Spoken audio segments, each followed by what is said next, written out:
Shalom à tous, Baruch Hashem, Ashrenu, Matov, Chelkenu. On a le sroud de continuer ensemble le livre le plus important pour les hommes de la génération, qui est le Jardin de la paix, Gana Shalom. Et on est dans ce chapitre, je vous ai dit, fondamental, qui s'appelle les preuves essentielles de la Emouna, qu'on va commencer à aborder petit à petit. On a dit que la Emouna, essentiellement, elle est mise à l'épreuve dans la maison d'un homme. Et qu'en fait, ce qu'il va falloir comprendre, les amis, qu'il va falloir rentrer bien dans sa tête et dans son cœur, c'est que l'état de ta paix conjugale, un peu dur ce qu'on va dire, mais c'est si on n'a pas de vérité, si on ne sait pas regarder la vérité en face, on ne peut pas progresser. L'état de ton shalom bayit, il est le reflet de ton état de Emouna. Ça, c'est un principe fondamental, les amis. Tout l'état, le niveau de shalom bayit d'un homme, il reflète la Emouna où il en est, ou en tout cas, c'est que Kadosh Baruch Hu veut lui faire sentir pour le faire travailler dans sa Emouna. C'est pourquoi c'est que lorsqu'un homme il se marie, encore une fois, comme on a dit, qu'il va commencer véritablement à travailler sa Emouna en profondeur. Ça veut dire qu'il n'a pas travaillé sa Emouna, mais le travail en profondeur, il va démarrer de manière beaucoup plus forte après le mariage. Pourquoi tous les couples qui veulent commencer à étudier, à regarder en réalité ce qui se passe dans leur maison avec la Emouna, d'apprendre comment regarder ce qui se passe dans leur maison avec Emouna, de savoir que chaque chose qui ne va pas comme il faut, avec un ou avec l'autre, etc., avec un enfant, ou avec quelqu'un de la famille, ou dans la parnassa, etc., doit savoir qu'à chaque fois, il se trouve dans une épreuve de Emouna. Et les amis, on a appris dans le jardin de la foi, pour ceux qui n'ont pas encore étudié le jardin de la foi, je vous renvoie au Rock Emouna dans le site de Joie de Vivre. Sinon, achetez le livre Jardin de la foi. Et on a expliqué que dans toutes les situations de la vie, il y a trois principes généraux de la Emouna qu'on doit constamment se rappeler pour décrypter correctement chaque épreuve de la vie qui sont des épreuves de Emouna. Première chose, on a dit, c'est Kacha Hashem Rotse, comme ça Hashem il veut que ça se passe. Deuxième chose qu'Hachem il fait, c'est pour le bien. S'il a voulu comme ça, Hashem, c'est que c'est pour mon bien. Troisième chose, c'est quoi que c'est pour mon bien? C'est que j'ai un message que je dois apprendre cette situation qui doit me permettre de me rapprocher d'Hachem, et en ça, c'est pour mon bien. Le seul et unique conseil pour tous les problèmes de la vie, ça ne sert à rien d'aller voir les psychologues, les tartologues, les psychothérapeutes, les coachs, les machins. Il y a un seul conseil qui est la seule clé pour résoudre tous les problèmes de la vie, c'est d'apprendre le chemin de la Emouna, de la soumission devant Hachem face aux épreuves de la vie, de la tchouva face à chacune des épreuves de la vie, et de multiplier les prières pour répondre aux attentes d'Hachem. Il y a une histoire de Rabbi Mani, une fois qu'il est venu devant Rabbi Yitzhak Ben Eliashiv, il lui a dit, c'est marqué dans ma série Ta'anit, page 23, il lui a dit, comment moi maintenant, je peux accepter ma femme? Elle est moche comme un pou. Ah. Il lui a dit, Rabbi Yitzhak, comment elle s'appelle? Il lui a dit, elle s'appelle Hanna. Et là, Rabbi Yitzhak lui a dit, et Tzadikim, on l'a dit encore une fois, un tzadik, il a réparé sa royauté, quand il parle, il décrète les choses. Il a dit que Hanna devienne belle.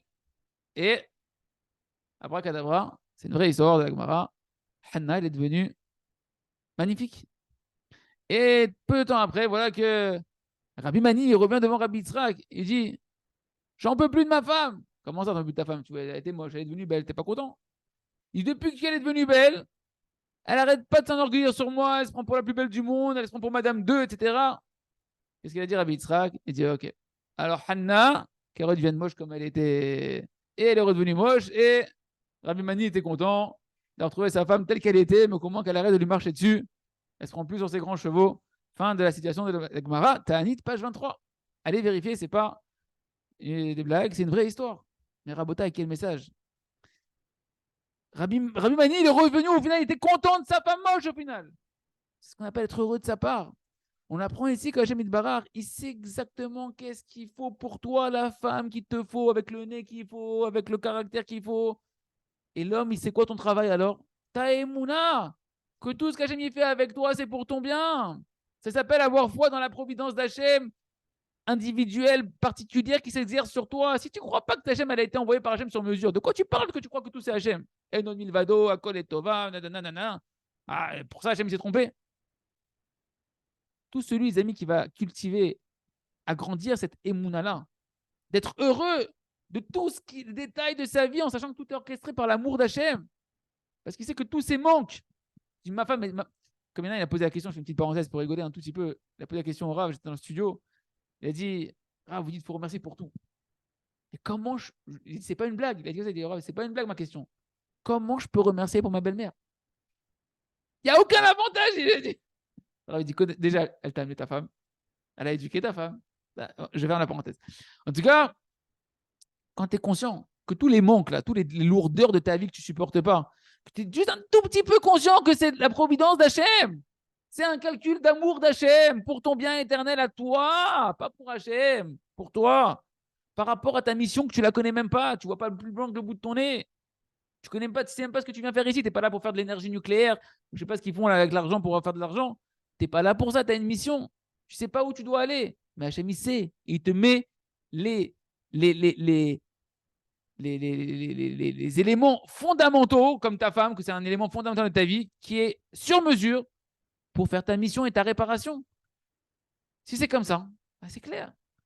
Qu'un couple qui travaille, ça émouna. Mais vraiment qui la travaille, qui se connecte, qui étudie les sfarim, qui fait des doutes, alors il est heureux de sa part. C'est à quoi heureux de sa part? Ben, je suis heureux de mon mari comme il est avec toutes ses lourdeurs. Et moi, je suis heureuse de ma femme avec toutes ses lourdeurs. Un homme, il va être heureux de sa femme avec tous les manques qu'elle a. Et la femme, elle va être heureuse de son mari avec tous les manques qu'il a, seulement s'il y a de la émouna, sinon c'est impossible. Pourquoi ton gosse, tu l'acceptes comme il est? Parce que tu n'as pas le choix. C'est même plus de la émouna, c'est une connaissance que il vient de moi, c'est où? Mais ta femme, c'est pareil. Hachem, il l'a mis en face de toi. C'est pareil, mais à la base, c'est toi. C'est une partie de toi.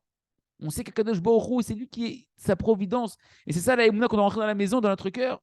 Sa providence, elle s'exerce avant tout dans ma femme et dans mon mari. Il m'a donné, écoutez bien ce que je vais dire, j'exagère, le top du top du conjoint que je pouvais avoir en fonction de ma mission sur Terre. Ça veut dire quoi? Pour les malentendants, j'en fais partie. Celui de ça, il met des ondes brouillantes comme ça. Ça veut dire quoi? Ça veut dire que c'est seulement avec tous les manques de ta femme là, que tu vois que dans ta tête, tu es en train d'énumérer, ou qu'elle est en train d'énumérer sur le mari, mais bon, les femmes ne regardent pas ce cours, donc je parle qu'aux hommes ici. Seulement avec tous ces manques-là que tu pourras faire ta mission. Tu dis, ah, j'ai changé, j'aurais mieux. Et Hamar, tu vas changer, tu vas passer à côté de tes pompes, tu vas passer à côté de ta mission, tu vas rentrer, tu vas dérailler, tu vas être sur les rails d'un autre rail ou avec une roue de secours, que ça n'a rien à voir avec la roue originelle.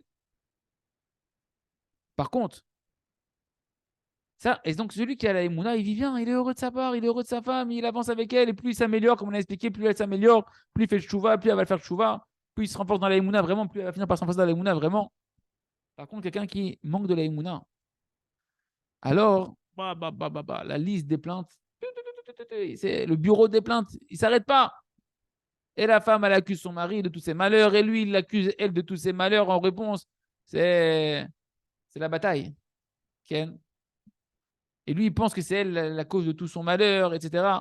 Bien évidemment, la vie de famille à ce moment-là, ni pour le couple, ni pour les enfants, elle est supportable. C'est pas une vie. Et la note que le couple il a au niveau de la Emouna, elle n'est pas très haut encore pour l'instant. C'est pourquoi tout le shlom bayit d'un homme, que de ça dépend toute la parnassa d'un homme, que de ça, que du shalom bayit dépend toute l'éducation de ses enfants, toute la joie de vivre d'un homme, tout son bonheur et sa Torah, tout dépend de la Emouna. Donc c'est pour ça que ce livre de Shalom Bayit qu'on est en train d'étudier, il parle que de Emouna sans cesse. Sans Emouna, c'est fini, oublie. Tu ne peux pas t'en sortir. Avec la Emouna, par contre, tu peux avoir une vie belle, tu peux avoir un Shalom Bayit, tu peux vivre, même si pour l'instant c'est pas facile, heureux de ta part, pouvoir travailler et attirer sur toi la parnassa, l'éducation de tes enfants, la joie, le bonheur, la Torah. On verra demain l'épreuve essentielle que je vous ai parlé dans le cours d'hier, commencera à rentrer vraiment dans cette épreuve demain, que chacun soit heureux de comprendre les secrets de ce pourquoi on est venu sur Terre, et en particulier les secrets du mariage, les secrets de qu'est-ce qu'Hachem il attend dans le mariage, pourquoi on se marie, et comment ça fonctionne. Ça fonctionne avec la Emouna, les amis. Que chacun ait un Shalom Bayit Amiti, que chacun soit heureux d'avoir les bonnes clés pour savoir comment travailler, les mettre en pratique dans la Hidbo des doutes, et attirer toute l'abondance à travers le Shalom Bayit dans la maison. Chazak, Venit Chazek.